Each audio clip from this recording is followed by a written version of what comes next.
Welcome to the Joy of Cruising podcast with your host, award-winning author Paul C. Thornton, a weekly conversation with the amazing cruisers featured in the Joy of Cruising books, comprised of The Joy of Cruising, Cruising Interrupted, new release, The Joy of Cruising Again, as well as other fun, informative global cruise personalities. It's the next best thing to cruising, hearing about cruising from the unique and diverse perspectives of Paul's amazing guests.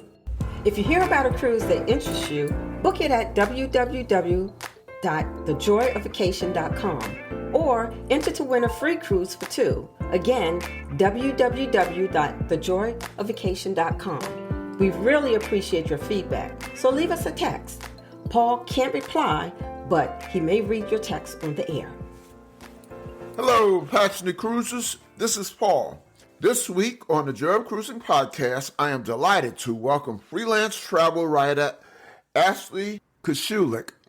Ashley is a former editor at Cruise Critic for 12 years, but I really got to know her work during her time writing mainly about cruises, but also some general travel articles she wrote about for The Points Guy. Ashley can address virtually any cruise-related topic, from the consumer side and even topics about as exciting as watching grass grow, like travel insurance, and she can make it worth reading about. On numerous occasions over the past couple of years, in response to one of her articles, I considered reaching out to her regarding visiting us on the Joy of Cruising podcast. I finally get a chance to welcome Ashley. Ashley is a travel writer with nearly 20 years of experience covering the cruise industry. Following more than a decade as a staff editor at TripAdvisor company Cruise Critic, she spent 4 years as a senior writer on the cruise team at The Points Guy, with coverage ranging from ship reviews, destination reports, and industry news to tips articles, planning pieces, and first-person features. You can also find her freelance work on Cruise.blog, Royal Caribbean blog, and Cruise Radio. Ashley has sailed with every major cruise brand and most of the lesser-known ones too, and has been quoted as an expert by USA Today, the Associated Press, CBS, Forbes, NBC News, the Miami Herald, the Huffington Post, Good Morning America, the New York Times, and more. You can follow her adventures on Instagram at Sly Jabroni. That's SLYJABRONI. Welcome, Ashley, to the Joy of Cruising podcast. Thank you so much for having me. I'm excited to chat today. So how you doing? I'm great. How are you? Good. You know, I have followed you a long time, or read your articles for a long time. So I kind of know you, but anyway, good to virtually meet you. Before we tap your insight as a longtime cruiser and cruise writer, tell our listeners about yourself in general, where you're from, where you live, background, whatever you would like to share with our listeners. Without trying to bore everybody, I'll keep it quick. I'm born and raised in Pennsylvania, near Jim Thorpe, sort of near the Pocono area. Went to college in Syracuse, New York, studied advertising, quickly realized it was not for me. And after college, I started my writing career as a freelance newspaper reporter for one of the largest papers in Pennsylvania. And after that, I randomly saw a job listing for a cruise website, Cruise Critic. It's owned by TripAdvisor. Had never heard of it before, and they were looking for an associate editor. So I applied. I did not get the job. But they hired me as a copy editor because they gave me a copy editing test, and I guess I passed it. And from there, after about a year with Cruise Critic, they asked if I wanted to start traveling to cover cruises. And of course I said yes. But I am not from a family of travelers. I did not fly for the first time until I was 21. So I've made up for a lot of lost time. And before I started working with Cruise Critic, I had only ever taken one cruise, and it was a 3-night Bahamas cruise for spring break when I was in college. So it was I mean, of course it counts, but my cruise knowledge was very limited at the time, and I didn't even know travel writing was a thing. So I still reside in Pennsylvania. I'm in the Bucks County area. Lived in Jersey for about 10 years. I'm very close to the Pennsylvania-New Jersey border, so I've kind of just hopped back and forth over it a few times over the last few years. But I spent 4 years at the Points Guy after TripAdvisor, and now I am freelance, so I'm writing for a bunch of different outlets. Let's go back a little bit. Talk about your first cruise. When and what ship? So you just said it was the kind of I don't want to say forgettable experience, but it was a 3 day. So say something about that. What ship? But then talk about your first real cruise. Sure. So my first cruise ever was on Majesty of the Seas, and my second cruise ever was an assignment for Cruise Critic after I was working there on Oasis of the Seas. So interestingly, I did a very small ship to start out with, and then at the time, the largest cruise ship in the world as my Yep. second. And what I find so funny is when I had no baseline. So when I first boarded Majesty of the Seas, I was like, "Wow, this is so big. It's so luxurious." And then I went on Oasis and was like, "Oh my goodness." Uh, so Yeah, Majesty could fit in the promenade of the Oasis just about. Pretty much, yeah. And I had a sort of interesting experience on my first cruise. As I mentioned, I was not super familiar with travel at the time. I think my flight to Miami to get to Majesty of the Seas actually ended up costing me more than the cruise itself. Oh But wow. I was unaware. This was, maybe 6, 7 years after 9/11 when they implemented the liquid rules with TSA. And I did not know that I couldn't pack full-size toiletries in my carry-on bag. So long story short, I was at security. They flagged me, told me I'd either have to throw away all of my very expensive shampoo and perfume and whatever, or I could go back and check the bag. So I chose to check the bag, almost missed my flight. And when I got to Miami, they had tagged my bag incorrectly, so it went to Fort Lauderdale instead, which meant that I did the whole 3 day sailing with the clothes I had and a bathing suit. So Oh my goodness. it was not the best experience. My own fault, of course, but Royal was great. They gave me a t-shirt to sleep in and like a toiletry kit so I could at least brush my teeth and stuff. But every day, my friend and she overpacked, so I did get to wear some of her stuff to dinner, and what have you. But I was in my bathing suit during the day, would scrub my unmentionables in the sink and hang them to dry while we were on the beach all day, and then just put them back on for dinner. Wow. Yeah. So it was a memorable first cruise. It Besides the things that or the thing that went wrong, do you remember much of the cruise? Did you like it? Did you decide at that moment that this is something you want to do again, or you weren't sure? I did really like it. I think I have sailed other times during spring break, not for the purposes of joining in those types of festivities, of course, but actually the spring break sailing I was on when I was in college seemed fairly tame in comparison to some of the other ones. But I made some really great friends on that sailing, some of whom I'm still in touch with. And I think that kind of speaks to what cruising is all about. It's a very social type of vacation as compared to some of the land-based things you can do. And I did decide that I liked it. And I mean, I didn't go home and say, oh my gosh, I'm going to book another one right away because I was a poor college student at the time. But I very much was like, yeah, I would go again if the opportunity arose. And then here we are almost 20 years later, and I've done somewhere, I don't know exactly how many, but somewhere in the ballpark of maybe like 85 to 95-ish. So how much time passed? I think you said it, but refresh my memory. How much time passed between that 3 day t-shirt cruise, I call it, because that's about all you wore. Yep. Uh, but from that cruise to your cruise on Oasis.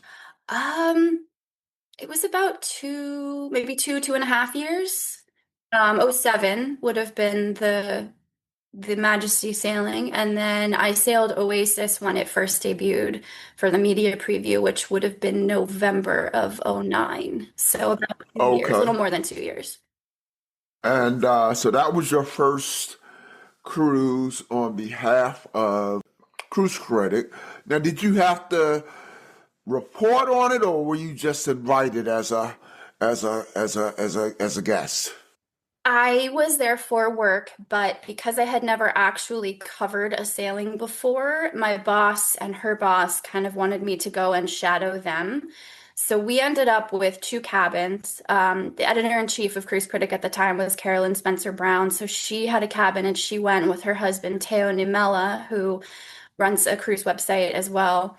And then my boss, Melissa, and I shared a cabin. So Uh-huh. what my job was for the majority of that sailing was we since they introduced the neighborhood concept with Oasis. So we split up the neighborhoods among us, and my job was to write the sections of the ship review about the family area and the sort of the pool and sports deck area. So of course I was the guinea pig that had to try the all the daring stuff that no one else wanted to do. So I did the flow rider, I did the zip line, which I believe was the very first zip line at sea. Um, and I had to write about all of that. But one of my main functions was for the first time ever, Cruise Critic did live reporting. So Carolyn was being filmed on camera, and I was the one trailing along behind, carrying the cord to keep it from dragging. So it was very much a crash course, and I was very much the kind of the gopher at the time, hey, we need coffee, hey, we need someone to carry the cord. But it was a really great learning experience. Give us some highlights of your cruises at Cruise Critic. I'm sure after that first cruise on Oasis, it wasn't very long before you were back out there. And then between that first cruise on Oasis and now, which of course includes time at the Point Sky, you've done like 80 something cruises. So give us the highlights when you were at Cruise Critic. Oh gosh, the highlights. I mean, I was there for 12 years, so there were quite a few. Everything was a first for me because I was so new to it. I did Alaska, which if you've never been, it is just, even if you're not super outdoorsy, that type of wilderness just makes you realize how small you are in comparison to the world around you. And especially if you're someone from a more urban area, when you get out of the city to that extreme, it's quiet, the air is cleaner. It's just amazing the things you can see. I also did a Panama Canal sailing during that time, which I had no interest in the Panama Canal until I went on that cruise. And then I realized exactly how much of an engineering marvel that is. And the one tip I have for people, if you're doing a sailing through the canal, is when you start to go through the locks on the day that you're scheduled to go through, you got to get up early. I am not a morning person, but I was up at like 4:30 in the morning before the sun came up to get a good spot on deck because otherwise it's sometimes like 4 and 5 people deep and you won't be able to get up to the railing to see all that really cool engineering that goes into how the locks operate. Uh, Yeah, it is an engineering marvel. I mean, I haven't done it yet. My next cruise is the Panama oh, Canal. Yeah, we go in okay. October. I got a little taste, I mean, on a much different scale of that engineering ingenuity because I did my first river cruise Oh, last year. And so, the locks were just fascinating. That was like a highlight of the trip, yeah. and it's old technology. I mean, they've been doing that for many, many, many years, but it is just fascinating. And so I can imagine, the Panama Canal is like river cruise locks on steroids, you know? Yes, very much so. And it speaks to the skill that these captains have because sometimes you've got clearance of only 2 or 3 inches on both sides. To maneuver something that large, I mean, even a river boat, a river ship is big, but when you've got a full-on passenger cruise ship, to be able to move that through in a situation where there's no room for error is just astounding to watch. Speaking just an aside, you mentioned skill of captains. Literally, as we're recording this, so it came out today. This is what, Monday the 23rd. I released an episode, and it was worldwide news. It was a couple who set out to cruise around the world on a catamaran with one other couple as crew, and then three dogs, and they got caught in really bad weather. Their masts broke off. I mean, it was a really bad scene, and they got saved by Carnival ship, Carnival Splendor, Huh. and That's wonderful. and I'm just thinking of when you talked about the skill of the captain. There were a lot of he sounded very animated and very, he was determined to rescue them safe, and he did. And so it was just a Uh, wonderful, wonderful story. Again, it made international news, which is how I found out about it. So yeah, I hear what you're saying with the skill of these captains. yep. You have to be eagle-eyed to work on that bridge. They're constantly looking out for stuff like that. I'm glad to be able to rescue it. No, when you mentioned Alaska, I was nodding my head affirmatively because, I'm a guy from an urban setting, not outdoorsy at all, hate the cold, even though I grew up, in New York and went to college not far from you at University of Rochester. Uh, so we All the both we snow. both have some snow stories for people, but we finally tried Alaska, and I mean, absolutely fell in love. I don't repeat destinations on purpose, but that's one I'm going back to. Now, what ship did you go to Alaska on? I did Holland America's Volendam, which I believe is now currently the oldest ship in their fleet. And at the time, um, it was it was very small and did not have a lot of the I shouldn't say modern amenities, but like compared to something like Oasis, right? There's not a lot of the same entertainment options and stuff like that. So, to me, it really became apparent that when you go to Alaska, it's largely about the destination and not so much the ship. You're not going to have people staying on board to enjoy the onboard amenities because they want to go ashore and see the glaciers and the eagles and the salmon and all the stuff that comes with being in Alaska. So a lot of times lines will put some of their older, smaller ships there. But it was a great time. And the onboard experience was wonderful. It was not lacking in any way. It just was not what I had been used to. Yeah, I went on the smallest Norwegian Mhm. ship. Yep. So what ship did you go to Panama Canal? That was Royal Caribbean, and I believe it was Legend of the Seas. Okay, okay. All right, so I interrupted. You mentioned Alaska, you mentioned Panama Canal. Give us some other highlights. We'll be right back.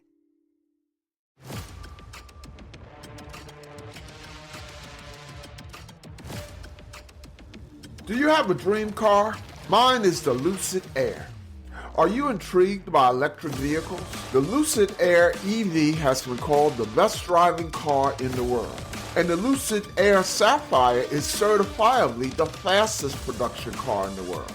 Listen to Lucid Driver Podcast wherever you listen to podcasts or at luciddriver.buzzsprout.com.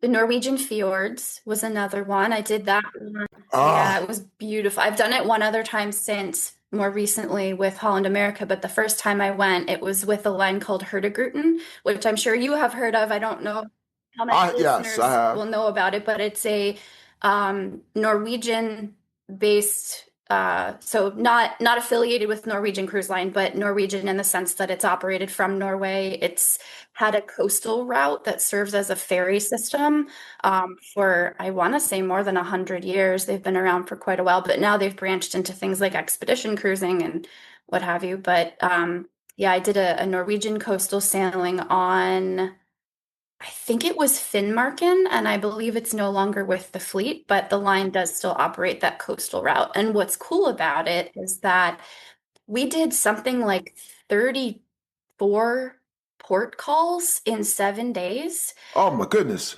But that's because, so in addition to carrying people like a traditional cruise ship, it also carries commuters, it carries cars, it carries cargo. Oh, So okay. they were making stops, sometimes 2 and 3 a day, a lot of them in the middle of the night, so that people could disembark, embark, cargo could be offloaded. So a lot of it, technically, I could have gotten off the ship and gotten right back on in every port we called on, but it was it's functional as well as leisure, which I thought was interesting. It's kind of a hybrid that a lot of other cruise lines don't have.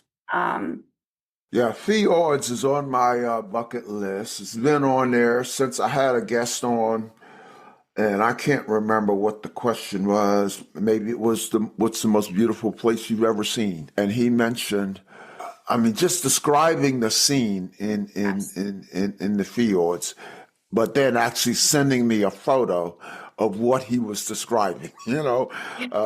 So that's Yeah. been on my bucket list.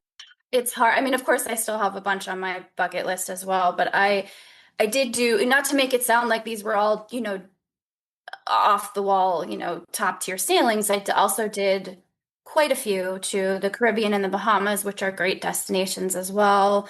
I did a couple of river cruises through the Rhine Gorge, one of which I was fortunate enough to be able to take my mom, who until then had never been out of the country before, with the exception of the Bahamas for her honeymoon and one trip to Canada to see Niagara Falls. So she checked like 4 or 5 countries off her list all in one trip, and she was just so blown away. Like I said, my family is not a family of travelers, so that was a fun experience as well. And then What line was that on? That river cruise on? I did a couple. One was on Alma Christina, so Alma Waterways. That's the one where I took my mother, and the other. Oh, we have something in common. I've been on Ama Christina. Oh, it's lovely. I've only done one river cruise. Again, I won't be my last. Yeah, Ama Christina. I could easily see your mom enjoying. I mean that just was well, I don't know. They may all be like that. Again, that's my only reference as far as river cruising. But I just because I've been on it, and you said you took your mom, I could just Yeah. imagine that. What it would be like. Where did you all go? We embarked in Basel in Switzerland, and we visited. I don't want to get the order wrong, but we did. Oh, this is a quiz, so you got to get Right, everything right. right. We did Rudesheim. We did we do Hamburg? That might have been. So this is what happens when you do this number of cruises. Everything starts to bleed together. And my memory is not great to begin with, but Not a nice problem to have, actually. yeah. When you've done that many cruises, that things start to blend together. That's okay with me. I'm pretty sure we did Hamburg, and I know we did Amsterdam. My mom she has a very green thumb, and she has a beautiful flower garden. So of course I took her to the Keukenhof to see all the tulips and stuff in bloom, and it was a really nice trip. And then we called on Strasbourg as well. And we stayed, since we boarded in Basel, we stayed just across the French border at a hotel in France. So it was kind of a nice mix of countries. Now, you cruise many lines. I was going to ask you what lines have you cruised on, but probably the easier question for you to answer is what lines have you not cruised on? That is a much shorter list. I have not done a handful of the luxury lines. So I've not done Crystal. I haven't done Oceana. I have not done Silver Sea. I have not done Paul Gauguin. I have not done, and it's a lot of the smaller lines. I haven't done Non. I haven't done Lindblad, Nat Geo. Haven't done Atlas or Explora. Those two are also on my list, but all the other ones, pretty much I've done. Have you done? Now you mentioned the luxury lines you haven't done. Have you cruised any luxury lines? I have done Regent once, and I've done Seabourn 4 times. I've also done Windstar, which is not a luxury line per se, but it is one of the smaller lines that does Fiji and the French Polynesia area. Um, and I just recently, the last sailing I did was Sea Cloud, which operates sailing ships with actual masts and sails, and they're visually stunning. And they do have engines as well, so they don't operate solely under sail power, but it kind of helps them to be more fuel efficient when the winds are correct. Yeah, I just had Regent on the show the last couple of weeks. Windstar I have coming up in the next few weeks. I have not done luxury cruise. Well, my last cruise was a luxury cruise. I actually had Cruise Critic on the show, and they had just done their awards for 24. So they wanted to show early 25, and one line in their luxury category kind of swept things, and it was kind of a newcomer on the scene called Explorer Journeys. Yes. So I mentioned to my guests that I had a luxury cruise on my bucket list. I had never been on a luxury cruise, and so between saying that and talking about the fact that this newcomer Explorer Journeys had won so many awards, we got to talking a lot about Explorer Journeys, and they were having some incentives because I couldn't afford it under normal circumstances, but I was able You and me both. I was able to get on it, and I tell you, I did a podcast, with our reflections, and what I said was it will be very difficult for me to get on another cruise ship because it was just so good, especially mainly the food, Okay. you know, Okay. but there were other things about it that it just fit me perfectly, fit me like a glove. So. I'm glad to hear that. I've heard nothing but good things from, and I have friends who've sailed it who run the gamut from, people who love super affordable mega ship cruises to people who will only sail with luxury lines. And what I find interesting is that it's a sister brand to MSC Cruises. And MSC has the yacht club suite area on board, and I've heard it's very similar to the level of service and dining and things that you get in the yacht club. So it's kind of like a ship that's just the yacht club, which is such a neat concept. Before we move away from your specific cruising, name one or two more, and then we'll talk about Ashley the writer. Ooh, one or two. I've done. Oh gosh, there's so many. I've done 2 ocean crossings on Queen Mary 2, Cunard.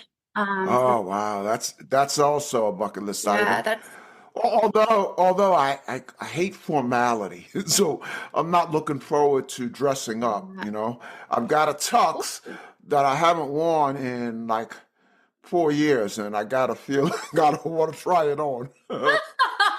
They have gotten, you do still have to dress a certain way on formal night, but they have relaxed it a little bit. Uh-huh. It is still one of the most formal of all the lines out there, but I love formal nights. I love a reason to pack a ball gown, which I know is hilarious in this day and age, but yeah, and I thought I was worried. So I've done the route in both directions between New York and Southampton. So the first one I did was New York to Southampton, and then second time was Southampton to New York, but several years apart. And I was worried I was going to be bored because you're sailing for like a week straight almost.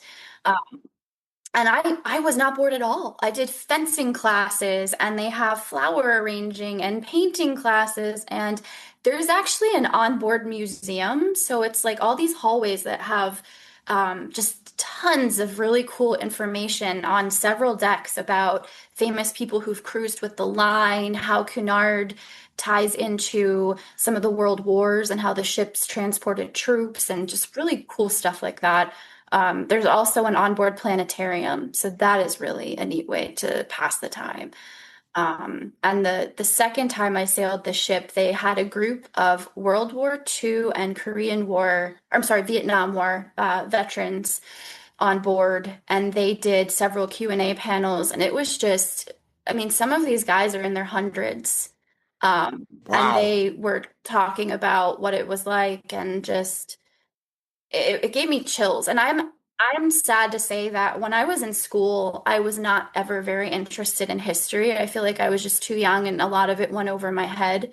And now that I'm older, I can appreciate the things that they went through. And so I'm glad I had the chance to hear them speak because it was really cool. Yeah, that's the thing that I enjoy about excursions. I tend to go on excursions where I can learn a lot as opposed to I can do a lot. Yep. For one reason, I'm at the stage where doing a whole lot is not really feasible. uh, but I consider myself a lifelong learner, and I love going to a place, getting exposed to just a little bit of knowledge, and then coming home and reading about it. Sometimes ordering a book about it.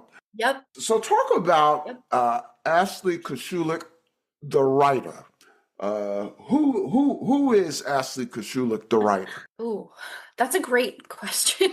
It's very introspective. I am someone who really enjoys helping people. So I hope, I guess it's my hope that when I write that it's helping someone to plan a better vacation or to understand what they're going to expect when they embark on a certain type of sailing or a specific ship. Or even just, hey, this is what you should be packing in your carry-on and why. Or the things that I never cruise without and why. Um, I think that's a big part of it for me. And I know, talking about things that I did when I was, in my previous roles, one of the best examples I can think of was I did, I find that it usually goes this way for me. Like I'd never been to Greece before. I did a Greek Isles sailing, and then 2 months later, I was back in the Greek Isles for a different assignment. And then like a when it, year, when it when it rains, it pours. right. And then like a year later, they sent me to the Arctic on an expedition sailing. And a month later, I was back in the Arctic on another expedition. So it's like they tend to So come. destinations come in bunches. It seems that way. But for the Arctic, the first Arctic sailing I did, I'm fairly active. But even I was like, am I going to be bored? It's these, there's not, on some of them, there's not actual ports. You just do like Zodiac, like you get into an inflatable, one of those like Zodiac rib boats, Uh-huh. take you to, to see glaciers or seals or like wildlife. And I was worried, oh gosh, every day is going to be the same. I'm going to be so bored. I absolutely loved it. It was one of those trips where you just find these things that you either didn't even know existed or things that you've only ever seen pictures of in books or on TV, and it is not the same. It does not do it justice. And I will forever, like, how there's certain experiences you have and they just are seared into your memory in a good way. And one of mine forevermore will be they had blackout curtains in the rooms because the midnight sun, it was, dark pretty much 24/7. Or I'm sorry, light 24/7. They had the blackout curtains. And one morning, it was the first morning in an ice field, but I put the curtains up and just surrounded by nothing but ice at the top of the world, no other people, no land, no not, and it just was the most peaceful feeling I think I've ever had. So kind of as a writer, taking those misconceptions that I have had and perhaps others might have, and either saying, yeah, what I thought was right, or in the case of the Arctic, or even the transatlantic, the ocean crossing, thinking I would be bored, taking that experience and spinning it into a story and saying, it's actually not what I thought, it was great, and here's why. Um, and tying into that, there are a lot of negative stereotypes about cruising, and the people who've never cruised before tend to kind of lean on those when they're making a decision about whether or not they would ever set foot on a ship. So a lot of what I do is not just say you're wrong, but to say, hey, maybe think about it this way, and here are some statistics to show why that might not be correct, and kind of helping people to understand more about what cruising is if they've never gone, and try to dispel some of those negative stereotypes. Say something about, Ashley, the writer, say something about your favorite and or most read articles. I very much like writing first person experience pieces. And I believe one of, and it's unfortunately a negative topic, but the negative topics tend to do the best. One of my most read articles ever was when I was with the Points guy, and I had just come off of a sailing. I won't say with which line, but this was in 2021, shortly after the industry had restarted post-COVID shutdown. And so I was supposed to disembark from one cruise in Vancouver, stay in Vancouver for 3 days, and then board another cruise. So I had almost back-to-back sailings on two different lines. And I'd say about a day before I disembarked the first sailing, I started to feel sick. Really bad earache, sore throat, lost my voice. So I was like, I'm going to see how I feel tomorrow, because I had taken a COVID test that I brought with me and it was negative. So I woke up the morning of disembarkation and I felt like I'd been hit by a bus. Like it was the worst sick I'd ever felt. So I called down to the medical center and was like, hey, I think I might need to be tested. Like something's wrong. And I just want to make sure that I am not positive before I board this other cruise. So they tested me. I tested positive. And this was a time when the US would not let you back into the country unless you isolated. Oh, So wow. I had to I had to cancel that second cruise I was supposed to go on, and I had to isolate at a hotel in Vancouver for 10 days. Oh, wow. So that was I chronicled every last second of it into this giant opus of what to expect if it happens to you, because it not only was about cruising, but it tied in current events, it tied in the current regulations for both Canada and the US. It tied in a hotel stay, it tied in travel insurance, it tied in credit card usage, because I talked about, hey, with my, insert name of credit card here, I can get free workout videos on my TV to pass the time. Like it was just it wasn't scary, but it was like very lonely, being by myself for 10 days. So that was one of my most read pieces. And then one of my, I think, favorite pieces, two of my favorite. Yeah, I'm sure that was one of your favorite pieces because you were feeling like you had been hit by a truck or bus, as you said. Right. Right. Yeah, it was a lot. It was a lot. And then, having to deal with the travel insurance, like because the cruise line, did not cover my hotel room. But to be fair, like those were known risks. I took those risks when I went on that trip. So, it was my responsibility to pay for 10 days of hotel stays, 10 days of room service meals, 10, all Wow. of that. So this is why travel insurance is important to anyone who's listening. It is so fairly inexpensive to get a policy, to cover you. And like for me, I travel so much, I actually have an annual policy, so it covers me anytime I go more than 100 miles from home. But yeah, that was a really interesting 10 days. And then stories that were my favorites. I wrote one about Henry the vacuum cleaner on Royal Caribbean cruises. He's the one that has the little face. I don't know why, but I sort of thought that was the cutest thing ever on my very first sailing on Majesty. And ever since then, whenever I'm on a royal ship, I always try to find Henry to get a couple photos. Now, what? Now, say something about that article and about Henry, because that's new to me. Oh, So so it's just like a robotic vacuum cleaner. no, it's one of those canister vacuums that they Oh, keep okay. on all ships, but there's a certain brand. I believe the brand is Pneumatech or Pneumatic. I'm not sure how you pronounce it.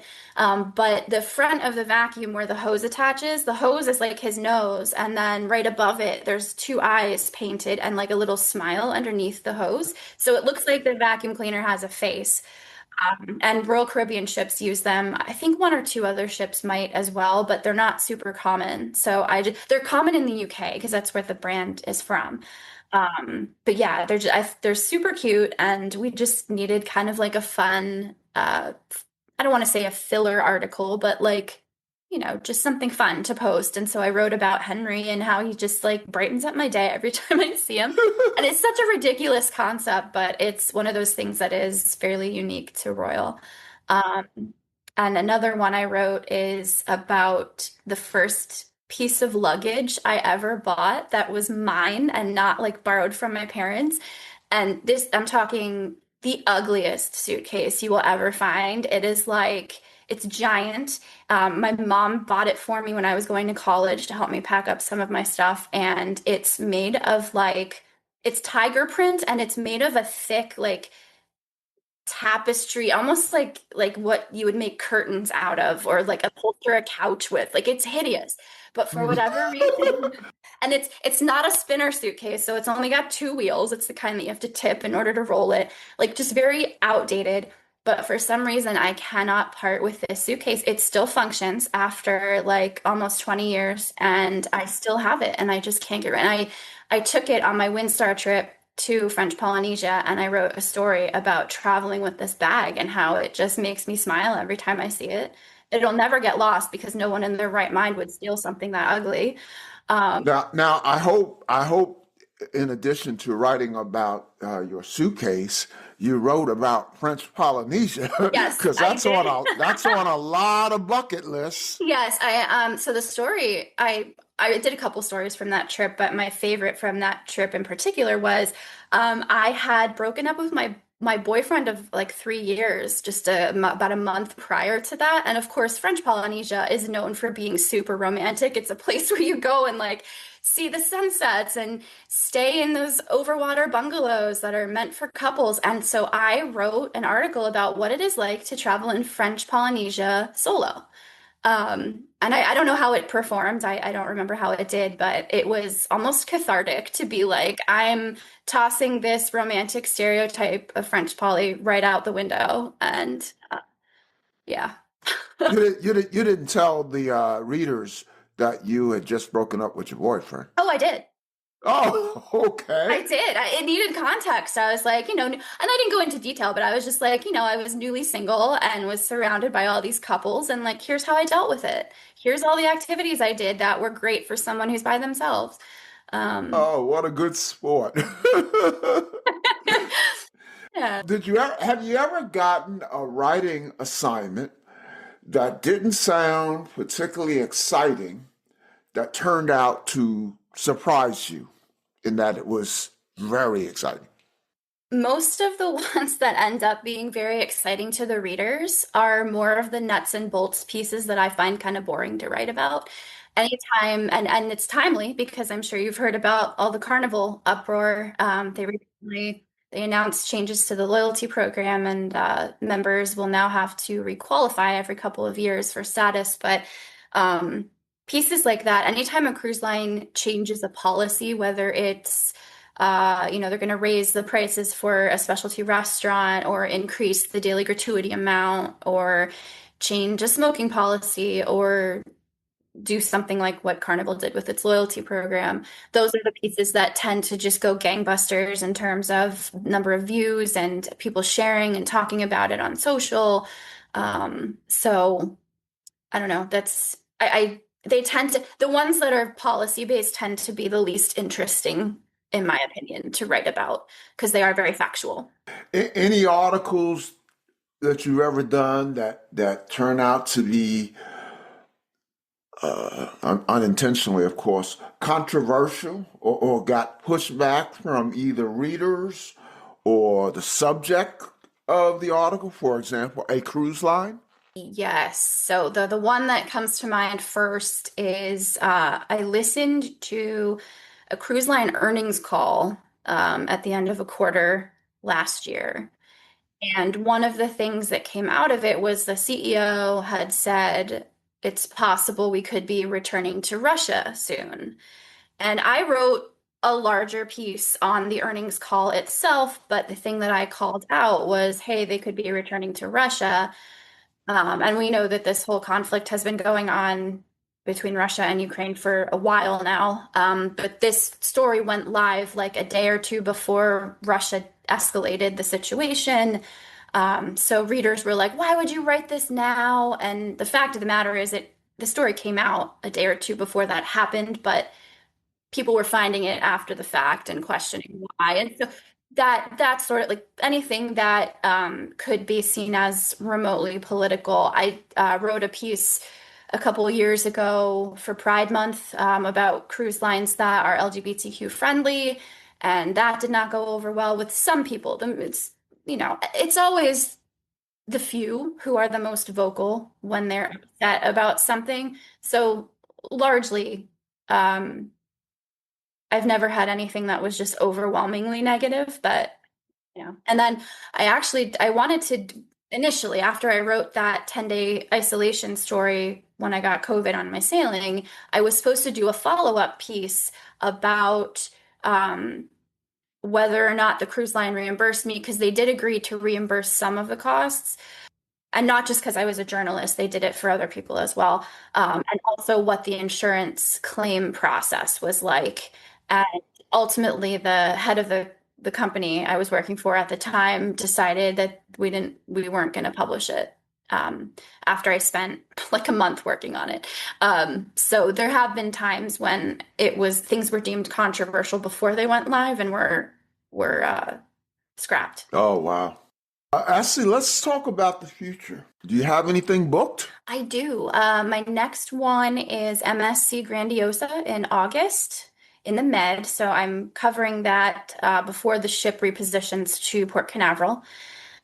And tentatively, I have a sailing in the fall on Norwegian Breakaway to update on some of the new attractions that they got with their dry dock. I need to do a little more research on that before I can kind of dive in. But I also recently was asked if I would like to cruise on Villa V, which is the residential cruise where you can buy a cabin, kind of like a condo, and live on board. So they asked me if I wanted to just pick like a week or two to go before the end of the year. So that is not in stone yet, but I have an outlet that's interested. So hopefully that comes to fruition. Oh, Villa V. I can relate to Villa V a little bit. I have an outstanding invite to Villa V. What happened? Let me tell you about Villa V. So this was another worldwide news story. The podcast came out just a week ago. Real quickly, there was a couple who, I'm sure you know a little bit about Villa V. So it was delayed like several months. Yes. It was going to leave out of Belfast. So this couple, they weren't a couple, but they would walk each day from the hotel that the Villa V put them up in to the Villa V, where they could use the facilities and use the Wi-Fi and all that and they would work, and then they would walk back to the hotel at the end of the day. And so in that process, they kind of became a couple, fell in love, and then when the Villa V finally took off 4 months later, or 4 months late, they got married on the ship. So anyway, it made worldwide news. It's all over the print and television media, and I reached out to them, and so I got them on to come on the show, and that's when I found out that they're able to rent rooms for, I think it's he told me $33 a night, and they can like the bride's mom is still on the ship from the time of the wedding, and this has been, you know, months now since they've been married. Oh, But it was a really touching story. Yeah, it was the podcast that came out as we sit here a week ago. oh my So gosh. I had not heard. I don't have cable. I'm very much a streamer. And given the state of things lately, I sometimes stay away from news.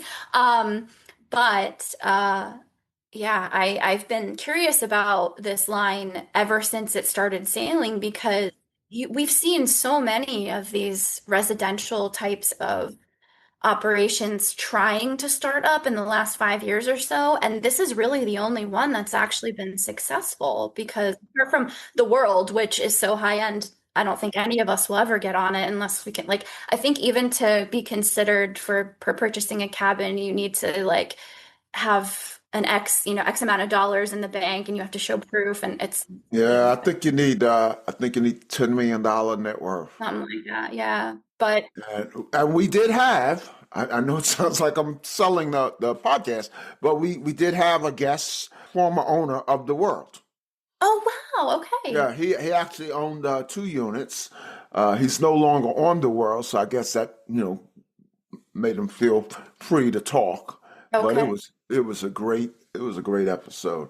But I'll be interested in how things turn out for you as far as Villa V, because I have obviously some interest in that. So with the 85 cruises or more, do you have anything? Well, you referenced it earlier, so I'm sure you do. What's on your cruising and travel bucket list?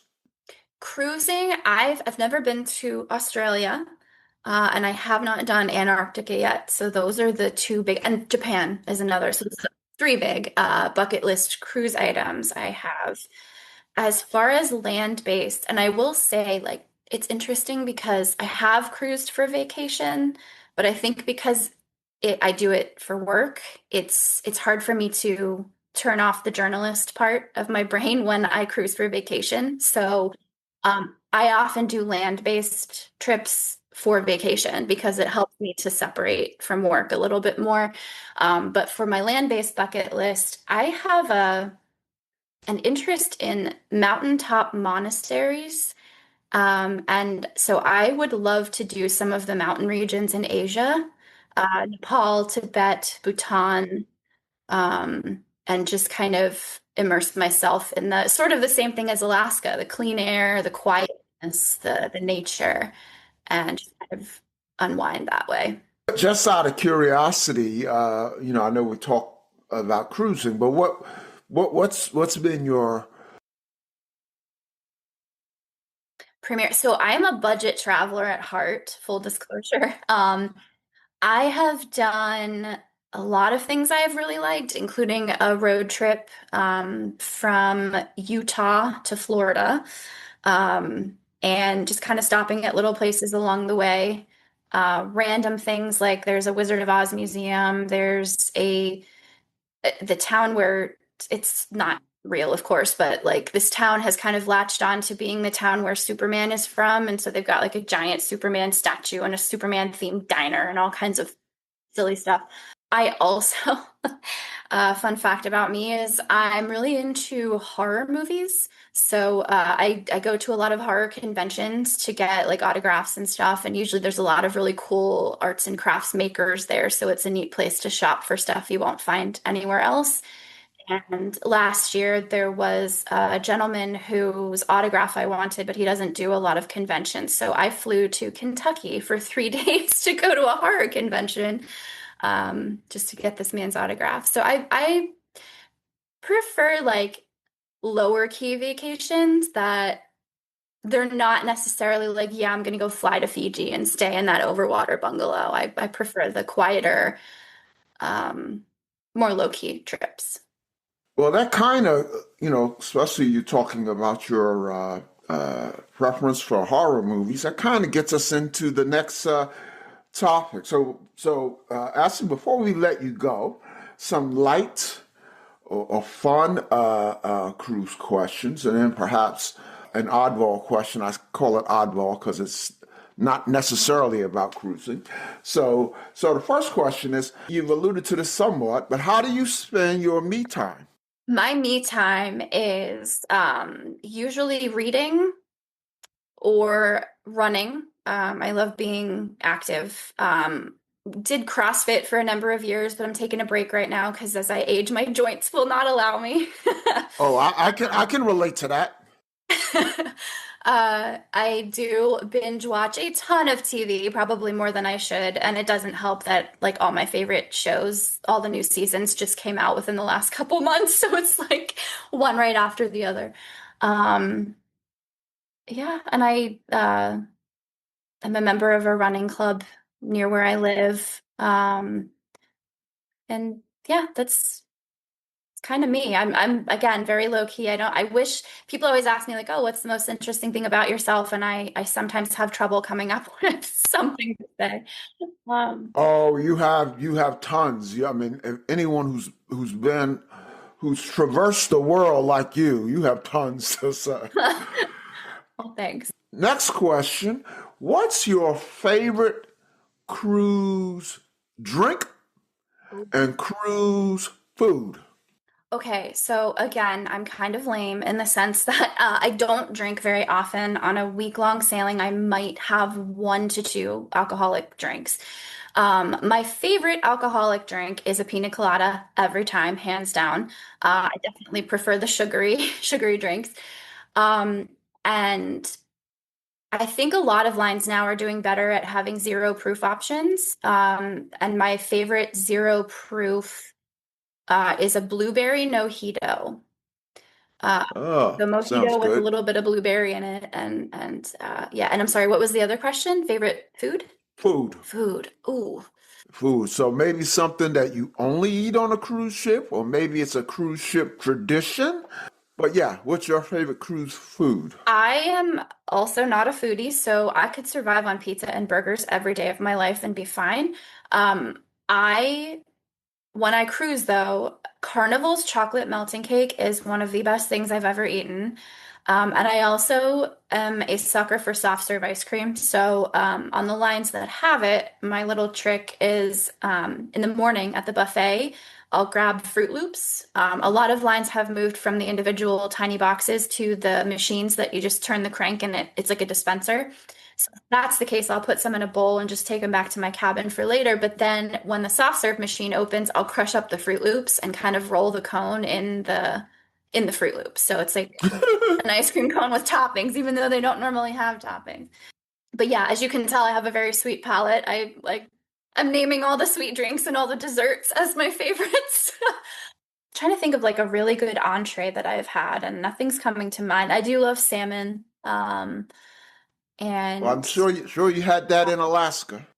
oh yes, yes. And it's always the best when it's the freshest. So What's your most wonderful or memorable, funniest, or even most embarrassing cruise or port experience? all right, so well, memorable. It was the no, it wasn't. It was Enchantment of the Seas, out of Baltimore on my first time to Bermuda. I was at my muster station for the muster drill, and I just remember it caught my attention because it was probably 85 degrees that day, like fairly warm. And I look over and there's this guy standing against the railing, and I couldn't see his face, but he had on a hoodie, like a hooded sweatshirt with the hood up and a scarf wrapped around his face. And I was like, who wears that in this kind of heat? Like, how is he not dying? So I kind of like went up to the railing and peeked over, and it was Bam Margera from Viva La Bam. And I don't know if I'm allowed to say it on air, but believe me if not, Jackass, which used to Uh-huh. be on MTV.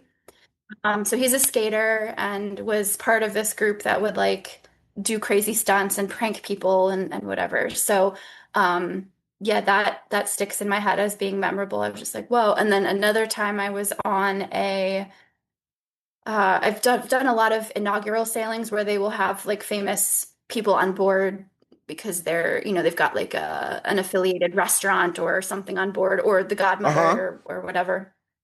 And I remember one time I was on a Norwegian ship, I believe it was Norwegian Getaway, for the christening voyage, and I was waiting for an elevator, and when it opened, uh, I ended up being in an elevator with Buddy Valastro, the cake boss. So just random celebrity sightings every now and then. Um, gosh, what else? Oh, I did in March of 2020. I was on the International Women's Day sailing with Celebrity on Celebrity Edge. They had an all-female bridge crew. They had a bunch of really high-powered like women on board to do Q&A. That was with Lisa Ludolph Perlo, It right? was, yep. Yeah, Um, yeah. She's been on the show and she mentioned that sailing. it was amazing. It's very cool sailing, but the day that that sailing departed was the day that the WHO declared COVID a pandemic. And I I think it was an 8 or 9 day sailing maybe, and I had made plans to disembark um, and fly home from St. Martin, I believe it was. And that was prior to anything COVID. It wasn't because of COVID. They just needed me back in the office sooner. So I made plans to fly home from there. And I remember when I disembarked, I was waiting at the port for my taxi to the airport, and I was chatting with a couple of the port workers. And they said, we were supposed to have 5 ships in port today, and you guys are the only ones who were allowed to call because all the other ships had COVID cases on them.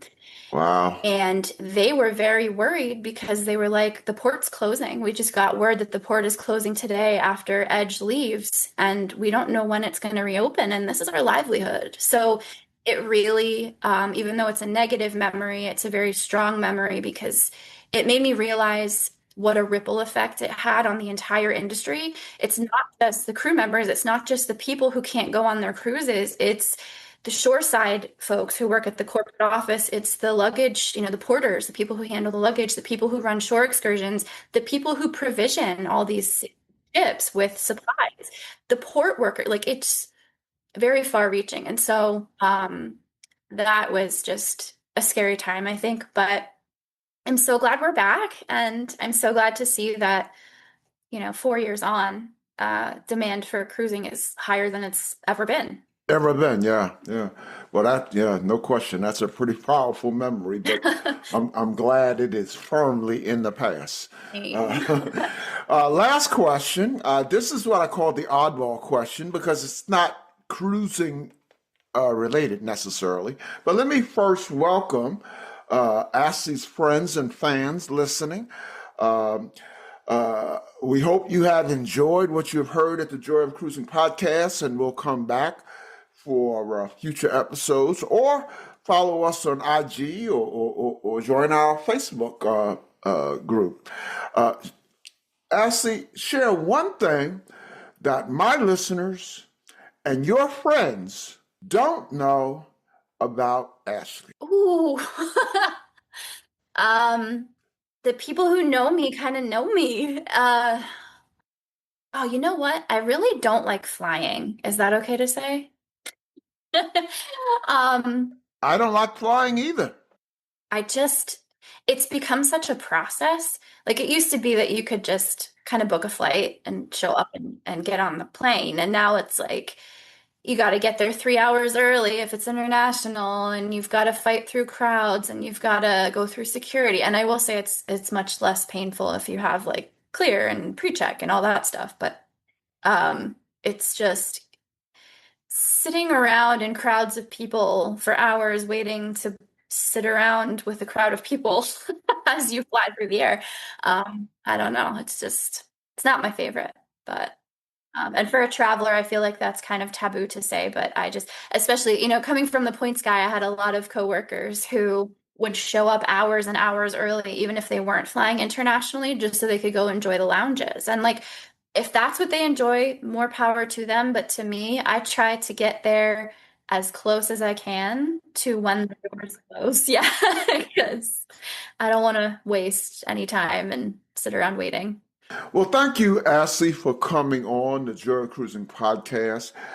As I mentioned in the intro, there were many times I read articles by you, and I wanted to reach out to you and have you on the show, but you were otherwise, employed, and I didn't know quite how that worked. So I just held off. Well, now you're kind of a free agent. And so I suspect if you will be back, I suspect we're going to have you back. Wonderful. Thank you.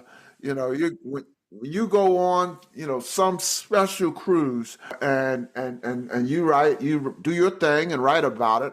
But we want you to come back here and tell us about it, in person. Tell us directly about it. So consider yourself to have an open invitation. We'll have you back. All the best to you. And as I like to say, we will see you on the ocean. Thank you so much, Paul. It's great to be here. The Joy of Cruising and Cruising Interrupted, each $16.99 plus shipping, and new release, The Joy of Cruising Again for $18.99 can be ordered at the link on thejoyofcruisingpodcast.com. For each of the 3 books, use the discount code Joy of Cruising Podcast and get $4 off. The Joy of Cruising books are also available at Amazon. Order the ebook at Amazon or your favorite online retailer. Stay in touch by joining the Joy of Cruising Podcast Facebook group or following the Joy of Cruising Podcast on Instagram. We're constantly adding new shows. Please leave a review and tell a friend about us. We hope you enjoyed this brief escape to the ocean. See you next week.